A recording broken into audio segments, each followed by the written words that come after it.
This is for the players.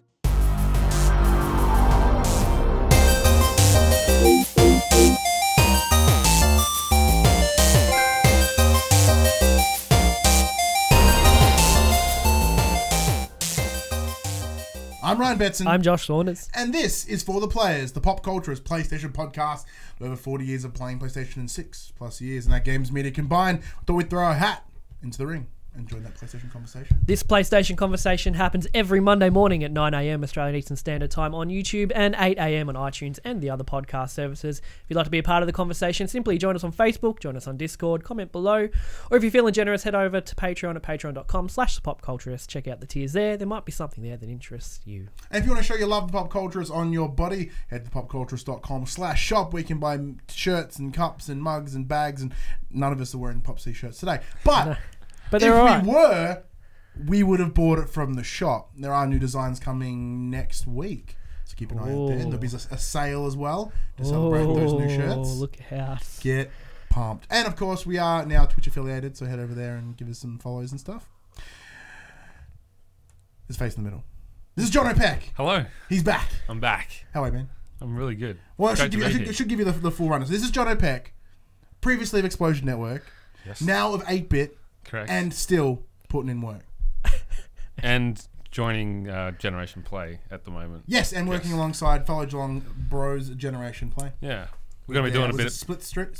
Yeah, we're doing split screen, which is kind of a weird like radio program that we've turned into a YouTube video series as well. So it's split up with ads and that kind of thing. But you don't see the ads on the video. We just go, and now a quick break, and then it just kind of fades out. If there's anything Ryan and I know, it's radio. Yeah. It's funny enough, we miss ad breaks. We miss song breaks. Like I miss the break it up. I miss the format of radio. It's weird to see a counter and be like, I have to wrap up what I'm saying right now, and there we go. Yeah, and but also like not having a camera in your face as well. Sure. I mean, used to it. We were never presentable. Yeah, no, but I mean, no, we're in tank tops half the time. Those studios got hot. But this is both, so we're doing it for radio or for streaming, but also knowing there's a camera there. But yeah, that's fun, and I'm going to be just doing a few more like bits and pieces of maybe Let's Plays and reviews and some discussions with Chris over there. So yeah, it's going to be fun, but cool. Yeah, the 8-bit stuff's going really well too. Nice. And it's great to be here for my second time. Yeah. How many repeat guests have you had? Paul's been here 3 times. Twice. 3, really? Maybe. I think you're right. 3. Yeah, because the one we did the mini PS1, and then we did maybe 2 or 3. I'm pretty sure it's 3. I think he's been here. He's pretty much the good go-to. He's been here with you twice when I've been away for various reasons. And then we did one together. And then we all did one And together. he doesn't even live here. No, because he's a fan. So if I'm like, hey, Josh is out, he's like, can I come? Yeah, sure. It's not even a question. No, Just be here on Saturday. Yeah, just like 1 o'clock. He's like, yeah, 1 o'clock. Yeah. But you are a close runner-up. Yeah, so I'm going to overtake Paul. That's my goal. Yeah, and that's 2 more than Jack Cruz. Yes, it is. Sorry, Jack. Jack really wishes he could have been here this weekend. Yeah, can't talk about that, but we did have some plans for Stay tuned, yes. Yeah, There'll be some collaboration between 8-bit and the PopC crew, so that'll be fun. Yeah, Jack will be here soon enough. He does want to come on the show. He's keen. More than happy to have him here. Mm-hmm. Takes the pressure off us. Yeah, and because I just did his show, so it's the least I can do. Yeah, that went really well too. Oh, really? It is what it is on the 8-bit collective. If you haven't seen it yet, 8bit.net. Good show, man. Check out Ryan spouting off on news and politics. Yeah, that's right. Get some of those lukewarm takes. Some were hot, some were just like not that good. I love the ones where you're like, people shouldn't do this, but I'm about to do this. Yeah, I'm like, you know what I'm sick of? People having an opinion about the Me Too movement. So here's my opinion on the Me Too movement. That was good. And how people shouldn't have. Yeah, that was good fun. Yeah. So but anyways, what have you been playing, man? I've been playing a lot because there was a slow start to the year. 8 months since you've been here. Yeah. I'm sure you played a couple of things. I finally finished Persona. That was the thing. Last time I was here, I was like, oh, it's going to take me forever. But no, I finished it ages ago. How many hours did it take you? 120. Yeah, that's about where I was at when I cleaned it up. 20 too many, definitely. You reckon? Yeah. Nah, yeah. I'm in New Game Plus now. Oh, really? I'm chipping away at that. The game's been calling me all week. Yeah. I've seen it here and there, and then Josh shows me his brand new phone with his sweet Persona 5 messaging Check out my Oh, you layout. got that. texting out. And then I'm like, oh. Yeah, it's Oh, the only it's thing. so The only thing that could get me to switch over, I think, is that. It kind of, yeah, it made me regret Joss getting a new iPhone. Yeah, but What? yeah, That did. I'm like, oh, I could do shit like that. Yeah, you could. Yeah. but this year, in 2018, I had a slow start because there wasn't really anything grabbing me. I decided it was a good chance to get like a lot of writing done because I'm working on my second book now, Spine the Maven, now Not so stupid, available on Amazon. So yeah, I was doing heaps of writing, just waiting for the storm that was approaching, which has been Ni no Kuni 2, which I finished. Far How'd you Cry, find it? loved it. Yeah. Yeah, really did. I got it a little early thanks to Chris with Generation Play, and yeah, just plowed through it. It must have been about 50 hours, I think, and there's still heaps of side quests and stuff to do, but nothing that they're not the kind that. They're mostly fetch quests and that kind of thing. So they don't add to the world or anything like that. Yeah. And I'm a huge fan of the first one. I don't know if you guys played it, but it didn't quite reach the emotional and storytelling heights. But the game first itself, cutscene in the first one, I was like, oh, depressing. yeah. Yeah, it gets you right in there. And this one doesn't quite have that pull and the depth of characters, but it's still a really great game. And I would definitely recommend it if you do enjoy very pretty Japanese RPGs at that. Well, we've been talking about this before. We both tried it at like PAX and EB Expo, I think, and I think it was just a very bad slice. Cause Oh, really? I don't know what we were doing. Yeah, I played 2 of the demos there. There was one that's like the world map battles, which is an added feature. Yeah, and then there was an actual like the real time like action fights. the other one. Basically button mashing. Yeah. But yeah, no, that was really good. Finished that, got straight into Far Cry 5, which I'm probably 2/3 through now. Very nice. Also finished A Way Out, which I played through with my brother. So yeah, it's been a good couple of months. We Haven't got been 3 getting any. credits to the year. It's a pretty good start. Yeah. But I've got. Come on, say it. I know you want to say it. no, keep going. Go on, how many credits you got? I'm on 8 now. Oh. I've now 4 times my last year. I still say it's 5. Why? Because 3 of those games you were 75% through last year. Some of them. How do you feel about that? Which games were they? Wolfenstein, South Wolfenstein, Park. I was about 1/3 of the way through, so I took a big hunk out of it this year. South Park's the only one that I'll question because I was like 80% of the way through on that one. And what was the other one? I have a list on my phone. I'm too lazy to have a look. I don't know. Hey man, that's between you and we'll wait till the end You of the and your year audience, to wait till the end of the year to really Look, get into everyone that. gives me shit, but like seeing as I played 60-something games last year. Oh, and I God of finished 2. War, one of them. 3, yeah, but that one I'll question too because I was really close to the end on that one. So I'm slowly chipping away at your resolve. It's slowly going away. Compromising. But no, this week I have finished God of War Ghost of Sparta on PSP, but on Vita. Yeah. Because my PS4 is out of the house at the moment. why? Can't talk about it. Super but yeah, secret. it's out of the house, so I've had to... Will that be like next FTP reveal? It'll be just before next FTP, but we can talk about it next FTP. Okay, yeah, gotcha. Tune in for that. So, although I have a fully capable gaming PC and an Xbox And a Switch. I'm like, I'm just going to play Vita. That PlayStation hold's just a little bit too strong. Yeah. This is the PlayStation conversation. So I played that, and I've just started Chains of Olympus as well. Because my goal was to try to get as much God of War in as I can. They're like the only ones, because they were on PS Plus, that I've actually played. Yeah. And I didn't like them. I played them for like 5 minutes, and I was like, doesn't hold up. They're not quite as good, and it is very difficult to look at. They feel like just press square to win. Yeah. Like it doesn't quite have the... That's a good like a new outlet name. Press square to win. Yeah, not quite as in depth as like the third one by far. Now I've not played Ascension either, so I'll have to jump into that once I'm done. But these are like nice 5-hour stints. So I was like, all right, cool. I'll just chip away at it and done. Very Other good. than that, what else have I done? That's it. I'm pretty simple. Josh.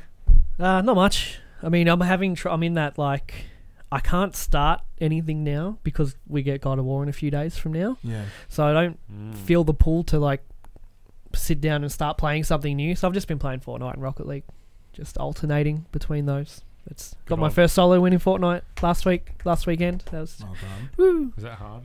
Yeah, I don't know anything about Fortnite. That's 'cause well, you choke. watching the pros, they're like, you should be winning like 20% of all your games, and I've won 1 out of 100, maybe. I put 40 something hours in PUBG and I'm still yet to win. Yeah. Really? Yeah. You got to get in with some people that are good. Yeah. Look, I'm really good at riding coattails. We're only here right Yeah. now because of the coattails we've ridden. But Yeah. I mean, I was getting like real pissy at Fortnite when I die, like, oh fucking assholes and whatever else. But now that I've got a win under my belt, I'm just happy to play. Like, there's no pressure. Like, I can win. I can win whenever I want. I just don't feel like winning for this game. And yeah, Rocket League, whenever I've got nothing to play, Rocket League's always fun just to fire up and play with some balls. Very nice. Side plug. You also finished Shadow of War this year, didn't you? I did finish Shadow of War this year. That was one of the games that came out with like Mario. I didn't play Mario, but Wolfenstein and South Park, and it was a really busy time. So I waited and played that. And yeah, I did just interview the Monolith Productions VP of Creative, Mike DePlater, on Puttin In Work. Wow. Really cool guy from Adelaide and Sydney, and has just done so many amazing things in the game industry since like the mid-90s. So yeah, I was listening to it previously, and like it was a great story because he helped make like some of the early rugby league games out of Australia and the AFL '98, which Paul would have been a big fan of. Yeah. I remember playing that on PC and like thinking, oh, cool, they made a game in Australia. But just the way he got into it was so bizarre. Like, he was playing a game and saw there was like billboards in the game, and he was like, oh, I'm going to approach Coca-Cola and see if they want to buy ads in the game. And then from there, he's now making like Shadow of War, like it's awesome, directing the team, getting up on stage at E3 and presenting it to the world for the first time. Like, yeah, awesome stuff. And it's all about the progression from one thing to the next. EA Sports, Creative Assembly. He did some Tom Clancy stuff with Ubisoft, and now with those guys. So yeah, that was really cool to talk to him. So he's made it. Check that out if that sounds cool to you. Where can they check that out again? I'm just gonna drop plugs throughout the entire show. Puttin In Works on iTunes and Google and everything, but the website's 8bit.net/PIW, ATEBIT. And I've also shamelessly been on that show too. You're just a show yes, you slut. Have. Yeah. You sure have. Josh's turn next. What? Yeah. Oh. Speaking of your turn next. But I don't put in work. I just fart my way through the day. Second show, lazing about. You're failing the audition. Today on Lazing About, we got Josh. What are you doing? That's the show where people talk about how much they've succeeded without putting it in. How did you get here? Like, instead of I don't. It's basically like Michael Cera's career. Like, he just stumbled into the studio and just flopped his way through. I had friends in the right places, and now I'm the star of Superbad. I like Michael Cera. I like Michael Cera. No, I really enjoy Scott Pilgrim. it. Come on. Yeah. Scott Pilgrim. Scott Pilgrim is amazing. Anyways. And what is it, Juno? We're up to now. Let's move into the news in the week, which we call Inform the Players. I had a massive brain fart. We tell you the PlayStation news that happened this week. Joshua. We got fuck all. It's a very slow week this week. Your next segment, there's not a lot going on really. Got 5 bits of news that I kind of scraped. That's the end of the segment. It's like, fuck all. All right, head to the main topic. Number 1, the British Academy of Film and Television Arts BAFTA Game Awards were held in London this week, and in a surprise twist, Giant Sparrow's What Remains of Edith Finch was crowned Best Game. Hellblade: Senua's Sacrifice was also a big winner, scoring 5 awards, including Best British Game for Cambridge-based studio. Ninja Theory, last year's fan favourite, Zelda Breath of the Wild, scored 1 award for Game Innovation. Wow. I don't like that game very much. While Super Mario Odyssey picked up 2 Best Family Game and Best Game Design, but because it's a PlayStation show, Horizon Zero Dawn picked up Best Original Property, and Cuphead won for Best Music. So, is What Remains of Edith Finch really that good? I mean, I've heard it's good. Yeah, it is. And I've seen it on the PlayStation Store on special. I'm like, duh. It's fantastic. If you do like those narrative-driven games, it's one of the better walking simulators. Yeah. And it's not a long game. It's something you can get through. Like, I did it in one Twitch stream, basically. Oh, nice. And I like them in small. I couldn't play like walking simulators for a weekend, but like in small bursts. Exactly. It's not. I liked it so much more than like Everybody's Gone to the Rapture. Yeah.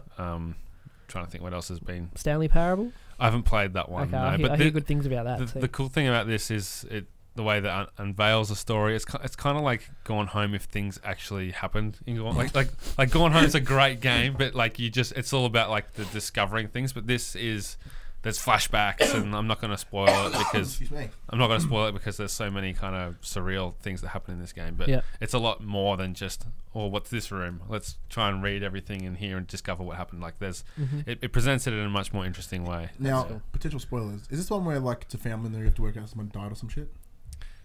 Yeah, everyone's pretty much died, but you're like figuring out like how each person died. Yeah, like each room has like different themes, and so some are really fucked and some are simple. Yeah, I guess that's the pitch. That's right. Hey, it's a house full of dead people, and some of the rooms are fucked. What remains of Edith Finch? Best game at the back. Pretty sure that's how they did it at E3 when they presented it. Yeah, like you got on stage like, this is Blur from Blur. All right, check it out. But yeah, Horizon deserves all the awards it gets. Yeah, for best original IP. That's but great. I mean, I don't understand the original property thing when Edith Finch is an original property as well. Yeah, and maybe it's kind of like maybe it's like best written versus like best picture kind of thing. Maybe it's like the world they've created as an original property is significantly more interesting than just a story that's being told in What Remains of Edith Finch. Yeah, okay. Yeah, maybe. Who knows? I don't know. But yeah, I was kind of scraping the bottom of the barrel for news this week, and that seemed something we could have a discussion about. The Witcher 3 Wild Hunt has received a patch for the PS4 and PS4 Pro. It makes the game's incredible world even more vibrant. In a post on the game's official website, CD Projekt Red announced the update adds HDR support to the game, which increases colour vibrancy, allowing for deeper blacks and brighter whites for PS4 Pro players, and there's also some performance optimization and stuff. So I reckon because you've got like all the good gear, just fire it up and just I certainly will.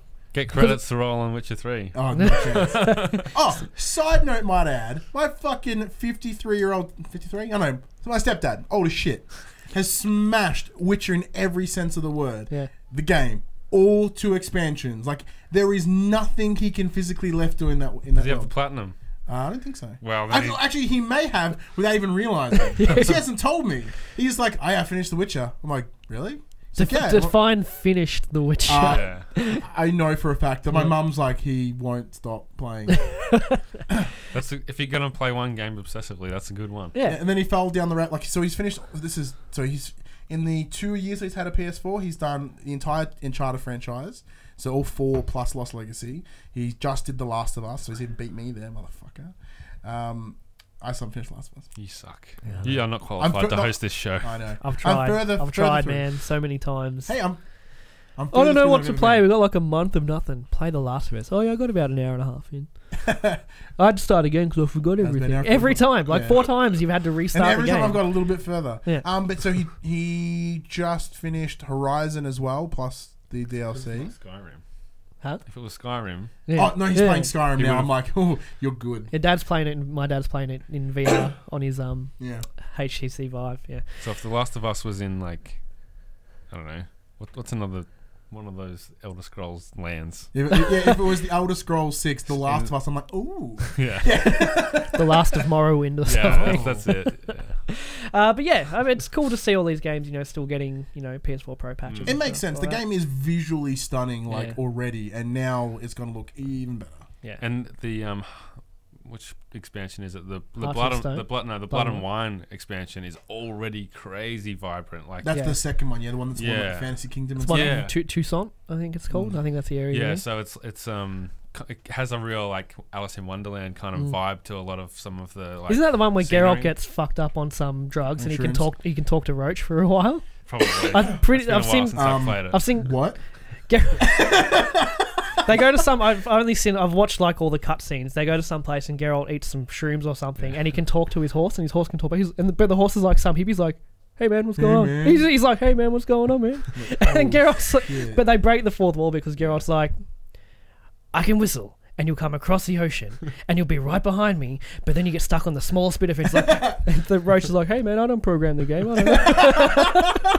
And the cool thing is, if you abandon the quest and just leave, Roach will finish it for you and then come back. He's like, "Oh, finish the thing." I feel like I don't remember that. I feel like I don't remember that at all. I've seen all the cutscenes are strung together on YouTube, and I've played the whole fucking thing. hilarious. It's not part. It's apparently it's a side quest. Yeah, maybe I missed that one. That's crazy.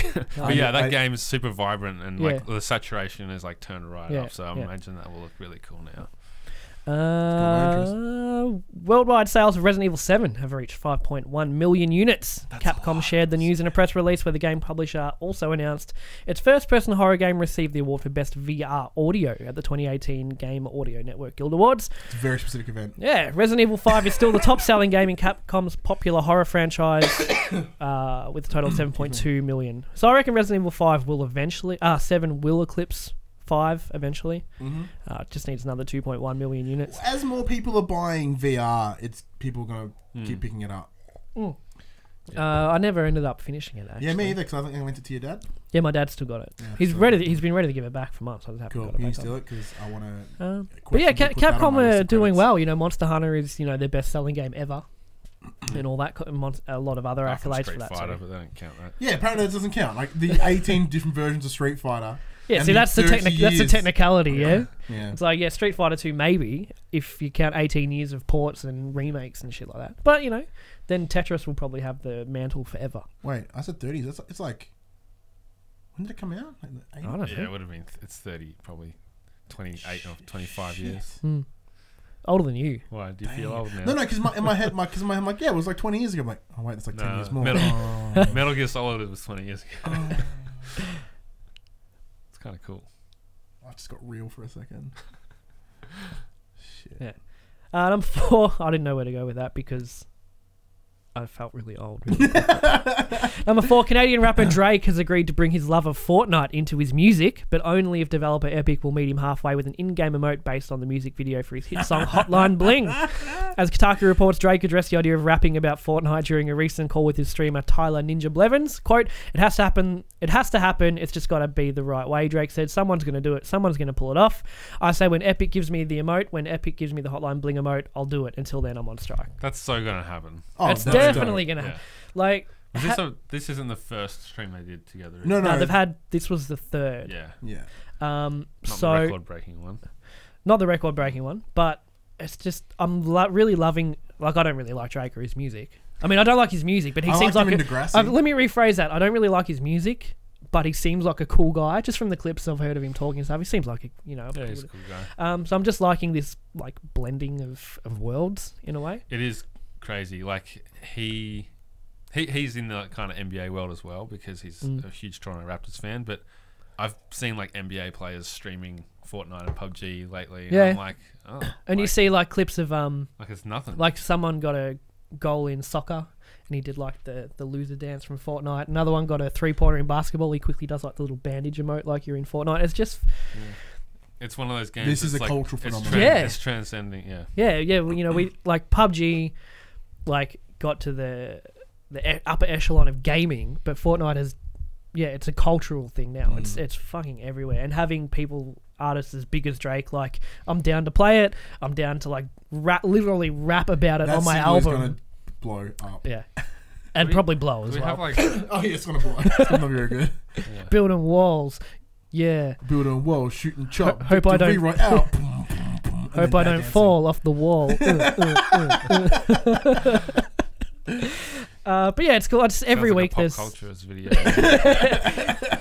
But every week it's like, Fortnite has done this, Fortnite has done that, and you kind of go, when is it going to stop? And then the next week there's something else. It's just crazy. And top selling games for week ending 8th of April. Before we jump there, hasn't the internet just been dying with Fortnite right now because it's been out for like a day? Day before yesterday, as of time of recording, it was down for 14 hours. The world exploded. It's just people are addicted, man. It's like people were having literal withdrawals, just going through the subreddit and everything. People need help. That's okay. But it has brought. I can relate. I missed my PlayStation. But it has brought to light a few issues, like a game like this with this many players to do such big patches. You probably do need like a public test server or something to iron out all the bugs before you drop it on the live servers. But they do what they do. It's free if it's down for a while, stiff shit. Top selling games for the week ending 8th of April 2018. Starting number 10, UFC 3. Number 9, Battlefront 2. Number 8, COD World War 2. Number 7, Rainbow Six Siege. Number 6, Horizon Zero Dawn, the Complete Edition. Number 5, GTA 5. Number 4, Crash Insane Trilogy. Number 3, FIFA 18. Number 2, The Lost Legacy. And number 1, Far Cry 5. How is The Lost Legacy still? I know. I don't think it's. I think it's on sale because there's the pretty Easter sure sale this week. Yeah. No, it ended. It's on the 11th, didn't it? Oh, yeah, on the 11th. So just fit. Yeah. But No, it yeah, it does did too. still prove my theory that 8 games get sold a week in Australia. Well, And Far just Cry of them just 5 happen to be Far Cry 5. will not be there next week. I can guarantee you that with God of War. God of War will be the top all the way up until Detroit comes out, and then Detroit will be top until Spider-Man's too far away. It's not going to be up the top for 6 months. There's a bit of a gap with the exclusives between. Which is weird. I said it last week, and I still think Spider-Man should have been brought forward a bit. Maybe it's not ready. Yeah, well, apart from that. Yeah. I think they should have worked a lot harder. Yeah, they should Get have. it done quicker. They should have put in a little bit more work. Because Ryan from the Pop Culture has said it should. Who's that fuck? Yeah. It's just some entitled large man. That's it for the news as we change segments and we have a chat to the players about reviews in 2018. Yeah, so this one comes from Paul James from Player 2, seasoned full players vet.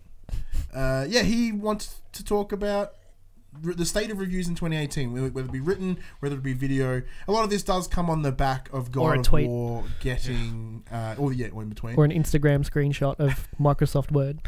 Have you seen that? Yeah. It's coming off the back of God of War getting nothing but praise at this point. Many 9s, many 10s. I think it's currently sitting at a Metacritic score of like 94. I think from like 85 reviews, something like that. Yeah. Let's get the update. Yeah, so we'll have a look. So you're a man of the written word. I am. We're the man of the videos. 95. Out of how many? 83. Oh, nice. So it's kind of right now. That's That's so fucking high. fantastic. that's higher than Breath of the Wild, isn't it? Suck it. Pretty sure it is. Yeah. Because Jim Sterling's score took it down like a number, and people were for Breath of the Wild, because Jim Sterling gave it a 7 out of 10, and it brought its Metacritic score down by 1 point, and people I will stand my ground. People DDoSed his website for that. That is the correct score for Breath of the Wild. I'd give it less. This is not a Nintendo show. I am a huge Zelda fan. I've played almost every Zelda game ever, and I didn't like it. It is not as it was just a bland open world game with the Zelda skin. Yeah, it's innovative for Zelda, not for any other game ever made. Ever. What about all the video? I haven't played it, but what about all the videos I've seen of like how they've worked with the physics and put in other games have had physics. No, but this game seems to Have you played Rocket League? like this. It seemed like I'm just playing devil's advocate here. Yeah, it's like the way that you could discover ways you can use physics in the game were different to what I've seen. Yeah, no, before. it was There very are some good. cool It was shit good in the in way that if you think, can I maybe do it this way? You normally can. Like there's like an example is there's like a maze you have to like tip a ball through, really hard. You can just flip the maze around and then you've got a flat surface just to roll a ball to the end. You know, all little things like that. And And I've seen one of like lighting a fire or something, or using some kind of fire spell that heats, like you have like a parachute and let you fly or something. Like and then that's pretty cool. using the magnet thing to be able to like float yourself. Yeah, exactly. Like there are in that some- respect, it's done heaps, but the game itself to me was not enjoyable to play. Interesting. But this is where this bouncing off that discussion of reviews. Do they have a place anymore?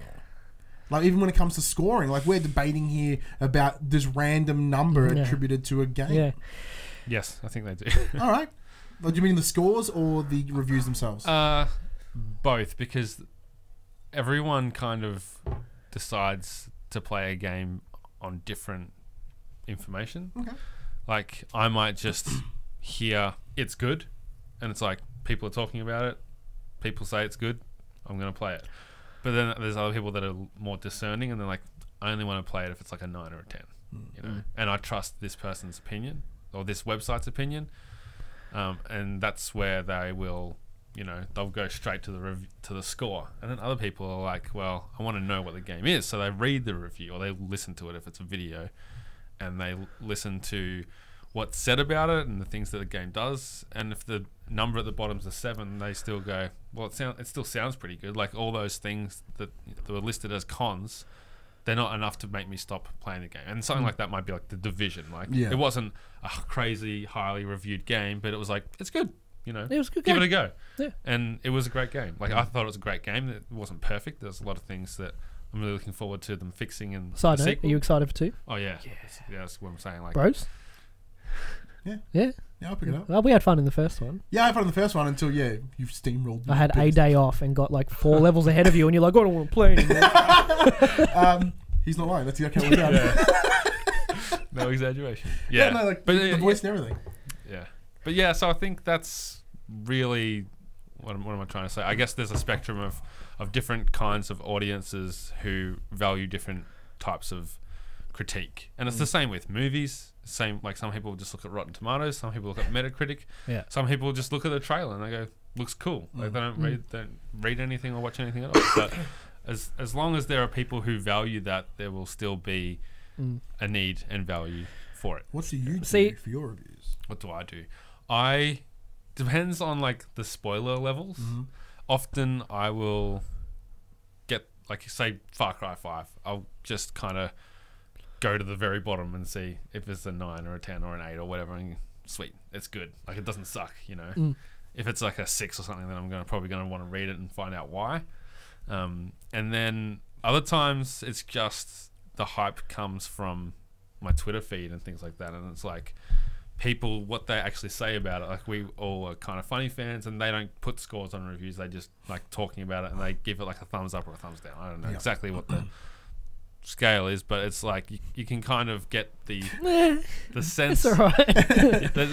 there's usually a push or pull into a general consensus for most, like the majority of games. There's polarizing games sometimes where you do have to find the site that you trust or the personalities that you trust and see what they say about it, because, you know, Polygon might give it a 7 and IGN might give it a 9, so you're like, well, which is it? You know, they're both good, they're both good scores, but, you know, I'm going to be blown away. Yeah, exactly. And so when something like God of War comes out, it's so rare for a game to get almost exclusively 9s and 10s, and I think that's why people are freaking out so much about how this game's being received, because usually there's a hot take that's like, this game's like got some social issues I don't like, or you know, like Far Cry, like it's not political enough, or whatever it is. And this game doesn't seem to have any of that. Like, maybe I've missed it. Maybe there's been across the board, everyone's just going to town. It's you know, Breath of the Wild of 2018, because Breath of the Wild was off to the same kind of start as well. And the lowest God of War has on Metacritic is an 80 from 5 people out of 80-something reviews. Yeah. So, you know, 8's still fucking... And 80's people awesome. I guarantee you, people will be like, fuck this site for giving it an 80. Yeah. It's worth a 95.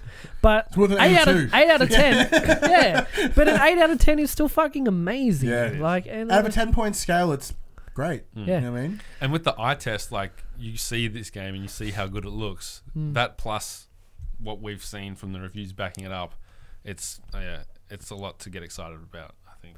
Yeah, I agree. Hey, Joshua. So when I look at, I don't really look at written reviews anymore. I've got a couple of YouTubers I wait for that I trust their opinions.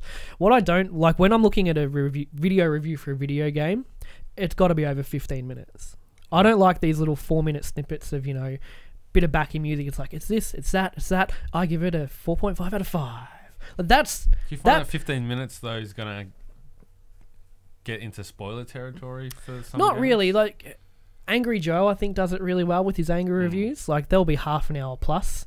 I enjoy the format, how he kind of breaks it up with dumb little skits and all that kind of stuff. But I watch most of his angry reviews, even if it's a game I'm never going to get, because I just like to hear... He really goes into, like, the detail that I want to know, like deep dive into like everything about a game. Whereas I don't feel like, you know, anything under 5 minutes can't really give you that full impression. You know, half an hour is probably stretching it a bit, but like Downward Thrust is another one that I like. You know, 10-15 minutes minimum. I find just go a little bit deeper than like, why did you like, You know, I want to know why you gave it a 4.5 out of 5, but why did you give it a 4.5 out of 5? You know, let me know like the nitty gritty and everything like that. Having said that, I'm not a fan of numerical scores. Like, we don't numerical score things here anymore either. Just because, one, it causes a heap of drama online, and then it's hard to find the right kind of information because people are pissing and moaning about, you know, it should be a 9, but you gave it a 7.5, and, you know, fuck you, I want to kill your face. But I like reading summaries online. The scores mean nothing to me. I won't, like, if I go to IGN to check out their review of a game, I'll go right to the bottom for sure, but not for the number. I look for like the closing paragraph that they normally do a good summary with as well. Numbers to me, they just don't mean much, because I've played games before that are 9 or a 10 on according to Metacritic, and I'm like, this is garbage, I hate this game. And then there's games that on Metacritic are a 5 or a 6, I really fucking love this game so much. I just find numbers just, you know, reviews are opinion based, and, you know, everyone has different opinions, different people like different things.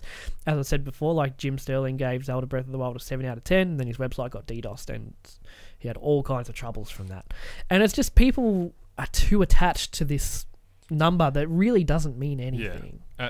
Getting upset over a review score is one of the dumbest things you can do on like if you come across a review and you're like, I don't agree with this score, well then just don't look at their content anymore. You know, like, you understand, like, not you, but the people on the internet. It's like, the time that you're spending shitting on someone's score for a game, you probably could be playing the game and forming your own most opinion. of the people haven't played it yet. Yeah. It's like I saw someone. Remember No Man's Sky? Yeah. Everyone's gonna come out average reviews. Everyone's like, "What? This game's the game of the generation." Well, what was the game that was out? Fast. There was a game that was out in February. I can't remember for the life of me what it was, but it had a bit of controversy behind it. And I went to Metacritic for the user score reviews, and it's getting, you know, 0s and 2s. Metal Gear Survive, and people are starting with, I haven't played the game, but #fuck Konami. Get fucked, man. How's that getting onto Metacritic? In the user section, well, which is just just cancer all the time. But, you know, some user reviews can be helpful. You know, I don't tend to look at the user reviews that have maybe a 7, 'cause, you know, 10 out of 10 can be a bit like, come on.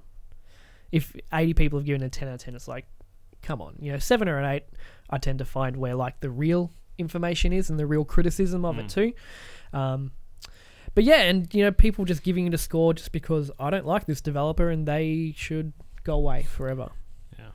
But reviews definitely have a place. I mean, they have to. They always have, and they always will. Because this is what we do. Yeah. No, not really. No, well, we still review things, but not conventionally. Yeah. But yeah, I think people just cling to these numbers way, way too much. Yeah, it's pretty pathetic the way people get wrapped up in that kind of thing. Like, you want a game that you're excited about to do well, and you get excited when it has a high score, and you might get disappointed when it has a low score, but to tell the reviewer that they're wrong when they're the ones that spent however long playing it, however long thinking about it, crafting it, and the idea that they get paid off to score well or not is the stupidest thing. Like, and adding to that, what I find very interesting with the internet is how the internet as a whole, their love for reviews will flip at a second. If it's a game that they think should be reviewed higher, everyone's paid off. It's wrong, you know, whatever, right? But the second, like, you know, reviews don't count. Look at any forum, any Facebook group. Like, I don't read reviews. I make my own decisions. Whenever it's a game that they weren't happy with the reviewer. But if there's ever a review that supports their opinion, supports their thoughts on it, like, reviewers are right, man. Reviewers love it. It means it has to be good. Yeah.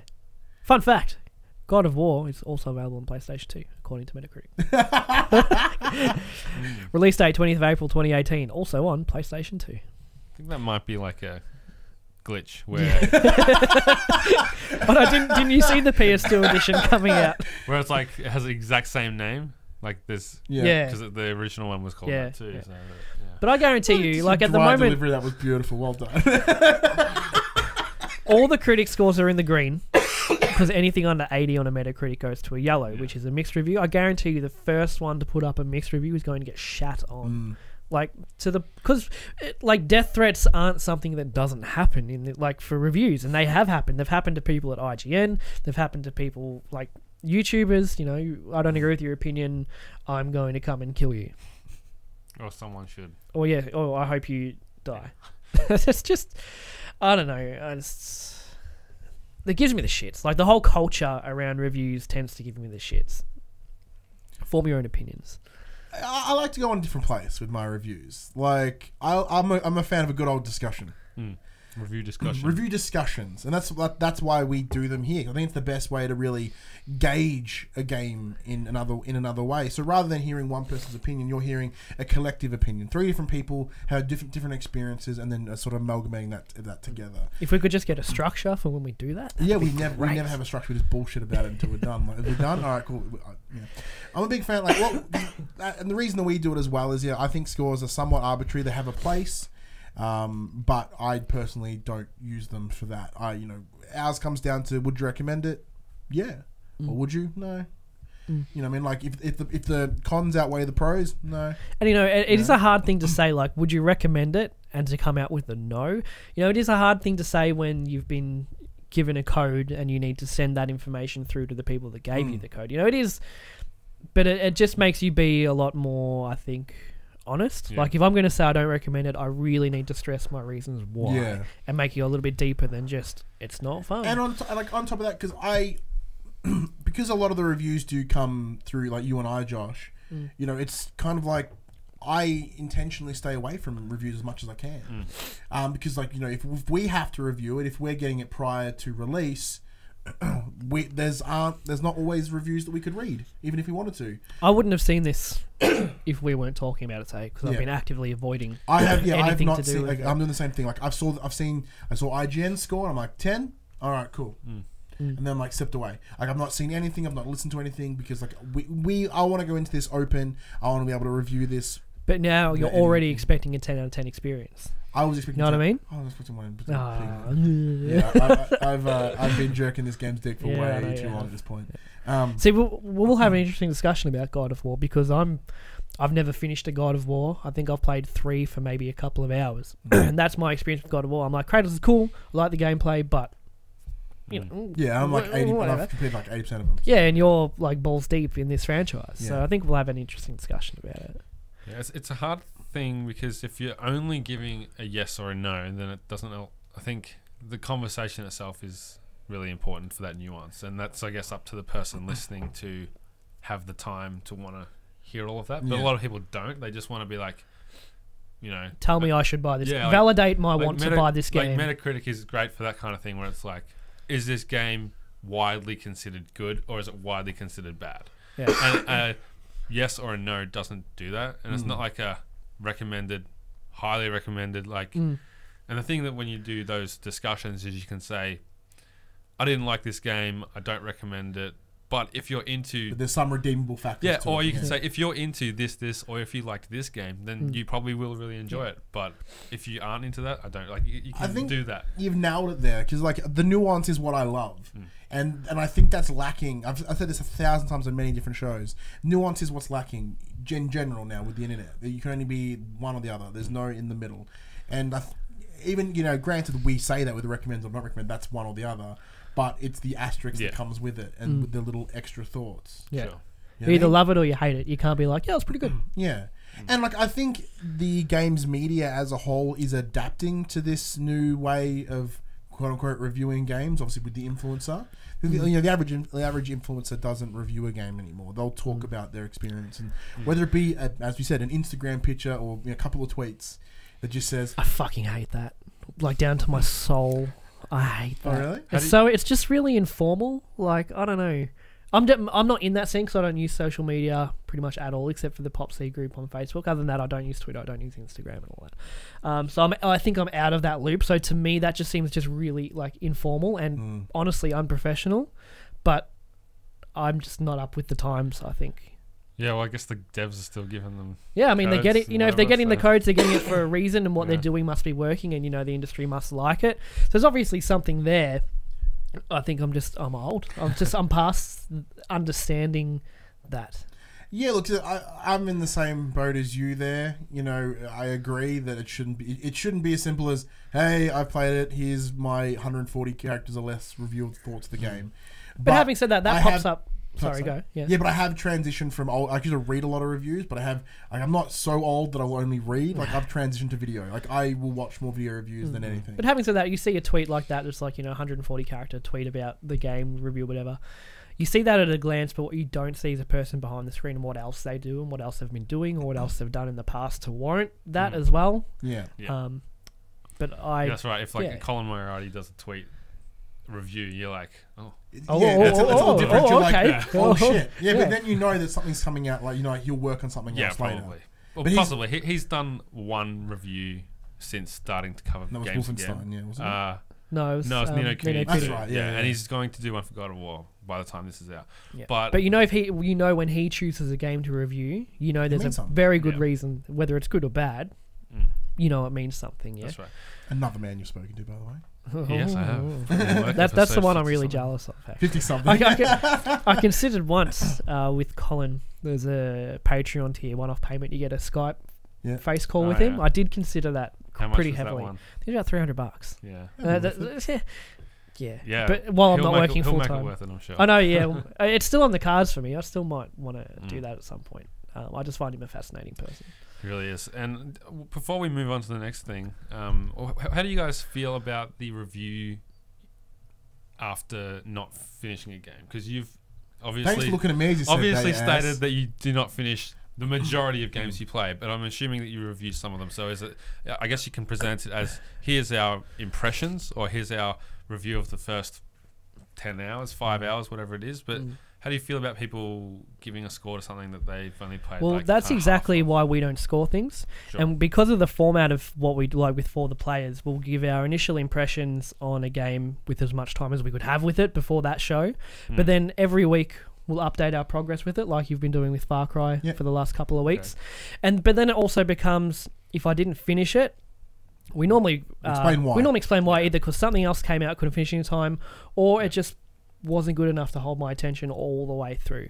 So we don't. Yeah. We tend to not, like, we'll have our, we're definitely going to have, like, God of War initial impressions or whatever.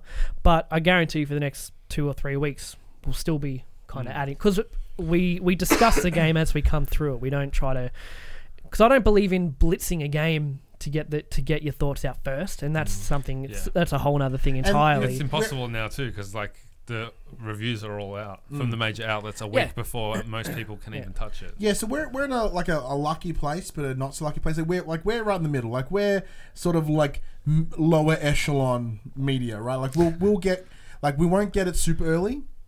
We may get it a couple days before embargo.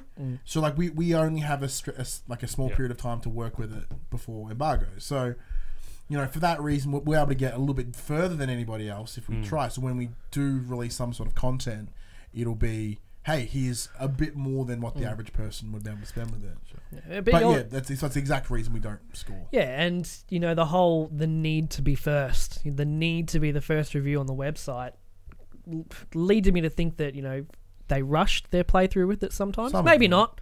That might just be hyperbolic completely. But just from an impression, it's like, how could you, like Persona 5, the thing is, you don't know how early they get it either. But, when Persona 5 has a full review out, a week and a half before the game's out, it's like, how much of the game did you, how much of the game did you actually kind of get through? But I do think there are some games where you can get deep enough and understand what it is, and you go, okay, cool, that's what it is. If it's something that's driven like gameplay or by the actual systems itself, I think that you can really pick what that's going to be by the end. Yeah. Like, where something like God of War, it's very story driven this time. You cannot play 30% of this and give it a review. Yeah. I think my review of Persona 5 at 50 hours and 120 hours would have been pretty much the same. Yeah. And that's the thing, like, for me. If you get dense enough into it, you'll be like, I know what this is going to be. I know where it's heading. It's fine. I found the last probably 20 hours to really kind of make me go from like, this is really good to like, this is fucking sick. Just the last probably 2 palaces. I think the last one dragged on way too long, but just a couple of story beats towards the end, I was like, "Oh shit!" That I did not see that coming. Yeah, yeah. But I think I was just maybe over it by that point because I did. But you're so far through it, you're like, I need to tick this off. I didn't play apart from jumping into some Telltale episodes here and there. I didn't play anything else. I just played Persona for 3 months, and it was starting to get to the point where I was like, okay, get through this push conversation, square to fast forward, read these text messages, and that can also be a detriment as well. I played, speaking of Shadow of War, I played, I don't know, 20, 30 hours of that, and I'm like, this is more of the same. I'm really not feeling it. Granted, I didn't even get to the end game with the whole actual big battleground fortressy shit stuff is, and that's the big difference. I didn't because I stopped when I didn't get to the point where it is an actual change. So at that point, it's not fair to give it a score, which is exactly why we don't score things here. But yeah, no, I think especially with what we do, and we'd like to think that our audience understands as well that we are time poor. Yeah. I work full time, have a family, I run this thing. We have X amount of time, so we try to get as much. If I'm not sleeping or doing any of those other things, I'm probably playing games. So it's just the best we can do. Yeah. Or eating. Yeah. You can do. For a fat dude, I surprisingly don't eat a lot. You can sleep and game and eat all at the same time. You can work them in together. What's the go-to food whilst gaming? I don't. I'm not a fan of the food on controllers. Yeah. Really? Mee goreng with a poached egg. Really? Very specific. I got into that when I was playing Persona 5. I was like, I really want Japanese food. I had mee goreng in the cupboard.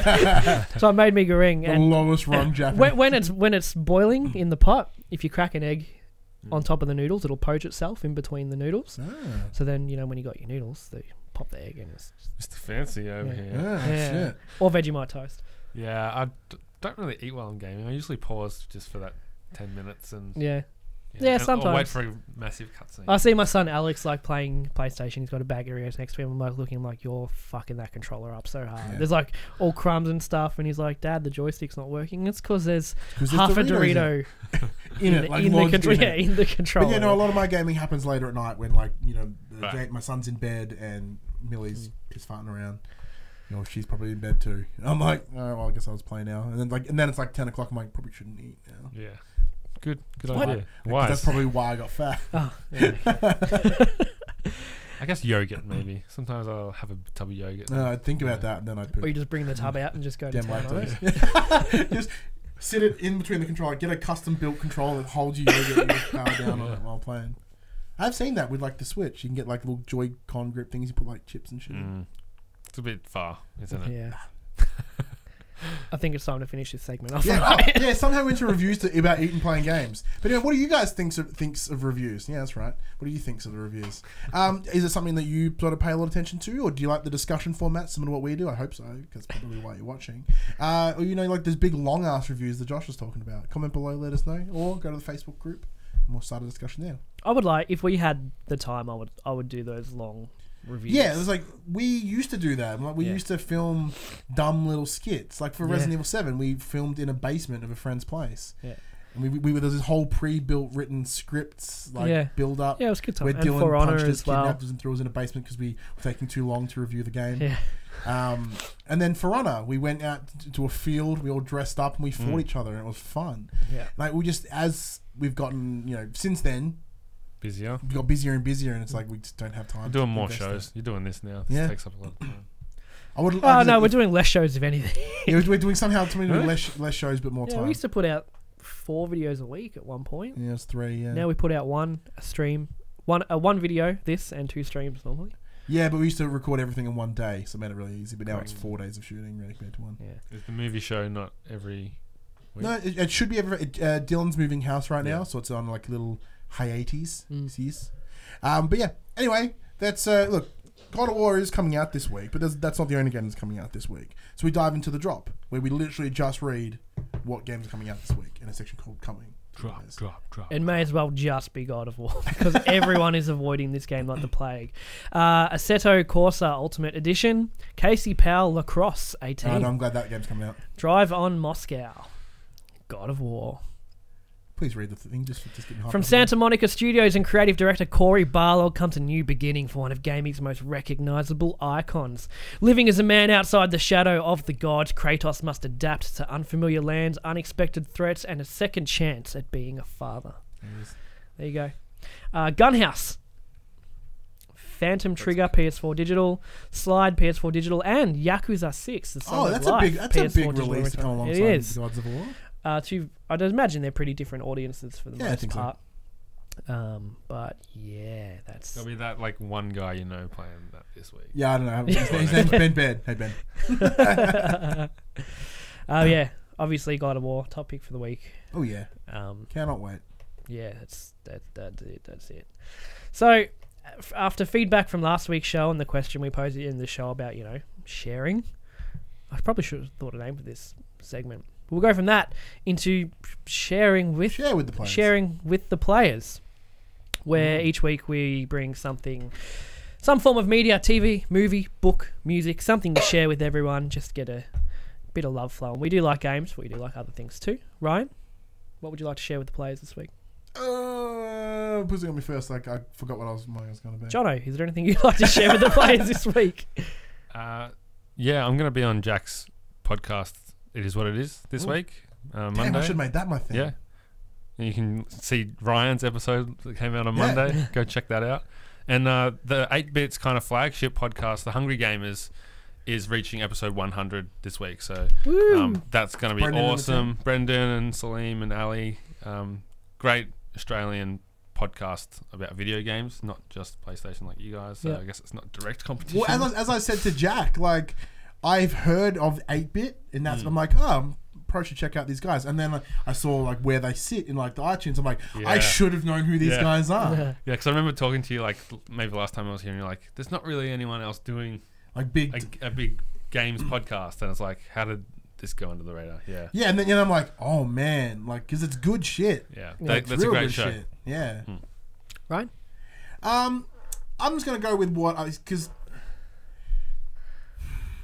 So today, recently, Jason Schreier did a big random drop of this new Bioshock game coming out, talking about the behind the scenes of Hangar 13 and Mafia 3 and their development. But if you want to dive a little bit deeper, you can go pick up his book Blood, Sweat and Pixels, which is fucking fantastic. It's a great, there's only one reason I love it though, because it talks about Harvest Moon Back to Nature.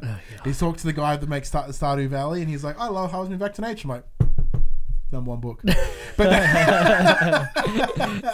no, there's some great talks about like The Witcher, talks about Shovel Knight and a bunch of other really cool games as well. And it's a nice little deep dive into the development process and the creative process around games and how, something as simple as Halo Wars, it stemmed from a different place. They're like, we want to do an RTS, and they're like, you know what? Put Halo on it. But we don't put Halo on it. And no clip in book form. Yeah. In a way. Yeah, essentially. Kinda. But yeah, Jason Schreier is a man of many scoops, and it's good to have them all put together in one place. Yeah, I need to check that out. Yeah, me too. I'll be meaning to get that. I should finish it. Let's learn it too. So we got a podcast. We got a book. I'll recommend some music. Last of the Wilds by Nightwish. Are you fans of Nightwish? I'm a big fan of like Slaying the Dreamer. It's a one song. That I know that really this is an instrumental song. Okay. No vocals. It is my, personally, but it is my everything is going to work out song. It's just very, very somber, but very uplifting, but also fucking rocking. Yeah, but it also fucking rocks as well. So here's a 10-second clip.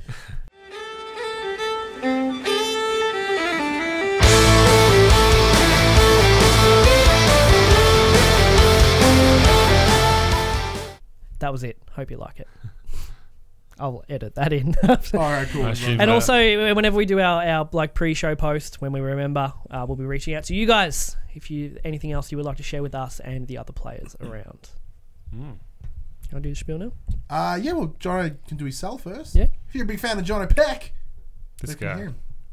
I'm Puttin In Work every Thursday morning. You can check that out. Interviews with the creative people that catch my attention, such as yourself. Just delving into the... We're up there with Colin Moriarty, right? So far, it's a relatively exclusive list. Yeah. Comparatively. Like, granted, on that run, we're like way down here. but we're in the same list. You are. You're on the list. But yeah, just your need for validation just really it gets totally me outweighs sometimes. everything else. Yeah, Absolutely. Sorry. I'm the Michael Scott of the pop culturist. Please love me. Please love me. I've watched a lot of Office like the last 2 weeks. It is a fucking fantastic show, by the way. You are loved. I will say. But yeah, I guess if I'm pitching my show again, I'll just say it's like a delving into the grit and grind that goes into the work behind what makes these cool things happen, whether it's books, movies, podcasts, YouTube videos, stand-up comedians, and game devs, and yeah, just cool stories in general. So check that out. Can you mention who you're doing this week, or is it this top week? Secret? Is far out. I haven't edited it yet, so I'm not exactly sure. I think it will be someone from the 8-Bit Collective, though. Very nice. I just had a Steve Smith at ESPN Freelancer go out, and next weekend I am interviewing a very busy person in the games industry. I will say that. Hey, it's not us because we don't do shit. Is it Dylan? It's not. Oh. That's why Dylan couldn't do for popcorn this week. I'm busy. No, sorry. But yeah. There you go. There you go. Now you can, Josh.